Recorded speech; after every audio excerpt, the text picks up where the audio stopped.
Have you ever wondered what games you should keep or you should lose? Find out here at Purge Reviews. Armonia is a little small box board game that I paid way too much money for, about $30, because my son was at a gaming store and he liked the box art of it. Well, that box art is really not in the game.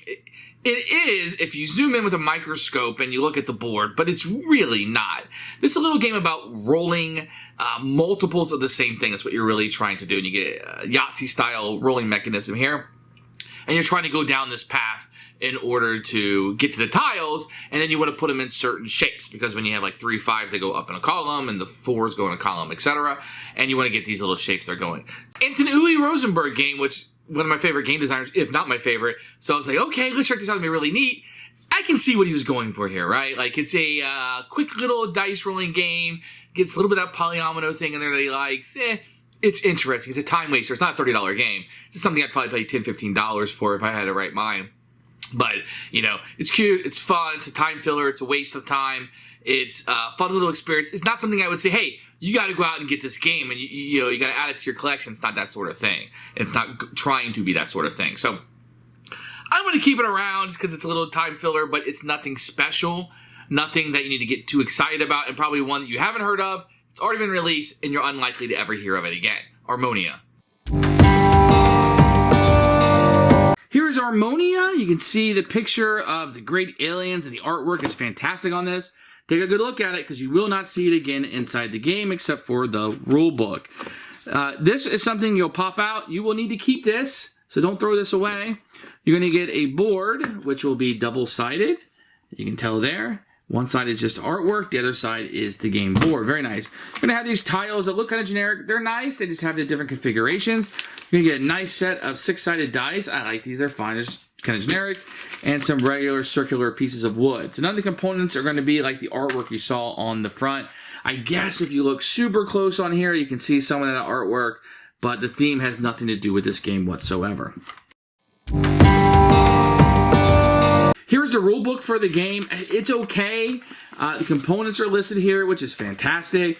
And game setup didn't have any problems with that. Where I came into this was this part of the rulebook, which is a little shady to me. I just felt like I didn't understand everything. I had to take little pieces of jump here, of logic, which I think I played everything correctly, but I would have liked the rulebook to tell me that. Uwe Rosenberg is a much better game designer than I am. I wish this rulebook was just a tad tighter than it is. Setup for the game is going to be very easy. You're going to put all of your little circular tokens for a number of players, one on each space. You're going to take 2 of the tiles and randomly put them face down on this side, and there'll be 4 that you will not be using for the game. Now, if you're the second player, you would get a little bit of a head start right there. If you were the third player, you would go here, and the fourth player would put 1 out on each of these, and that's to kind of help with turn order. What you're going to do on your turn is you're going to roll the dice. You can keep as many of the dice as you want. So let's say I want to keep these 6s, because rolling a whole bunch of these is great. And I will have 2 additional rerolls if I want. Now, let's say I already put those there, and I want that 6 back, so I can take this back and re-roll it, no problem, because things didn't turn out the way I wanted. But no, I want to go and try to get another 6, which I did, and 3 5s. That's a great roll for me. So I can do it for my 3 5s and go on to 5 lists. What you're trying to do is get 4 of a kind. If you get 4 of a kind, you can move all the way over here. Luckily, when you don't, you can move apart. So if I moved 3 out of 5, I could move here, or 2 out of 5 I could move there. So obviously I want to move to 3 out of 5.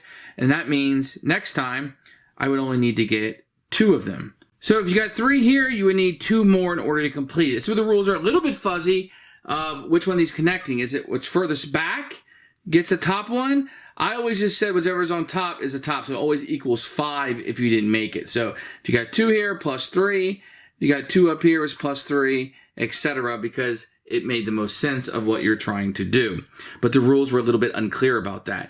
So the 4 6s would get me all the way over here. You get all the way over here. You can look at the combination. So always make sure the grass is on the bottom. And you would look and see if you made that combination, which I did not. But let me show you what it might look like. The combination may look like something like this. So let's say I had 2 3s over here and a 4, 2 5s and a 6. I would have made that combination, so this would have went over there. So this would have been a 3. And if I made that combination, then I would go over here and the next one would pop off. So what you're trying to do is meet these shapes with the dice, and you'll be able to get one all the way over there. And if you're able to get 4 of these on this bottom row, or this last row over this column, then you will have won the game. That's what you're trying to do. Then the next player would go, and they would try to roll the dice, and they would kind of see what they would do. So let's say white was going, they got the 2 5s, the 3 2s. They're really cooking here. They like that, so they could go through there, and 1 4. So for the 2, well, they were already halfway there, but they would go all the way over. For the 2 5s, they would come up here, and so on and so on. When you get to the end, the tile would come over, and you want to try to get those shapes on this formation right here. That's how you play Armonia. Who should buy this game? Anybody trying to buy all Uwe Rosenberg games. This one will be one of them. Another thing is that you just want like a dice chucker, kind of waste time filler. There's a lot of these games with Yahtzee mechanics. You can almost play this solo if you wanted to. 2, 3, 4 players. It works just as well. It's nothing to get excited about. It's not a game that you're going to crave to play. It's fine. It's got some cute box art. The board is nice enough. Very forgettable. Purge.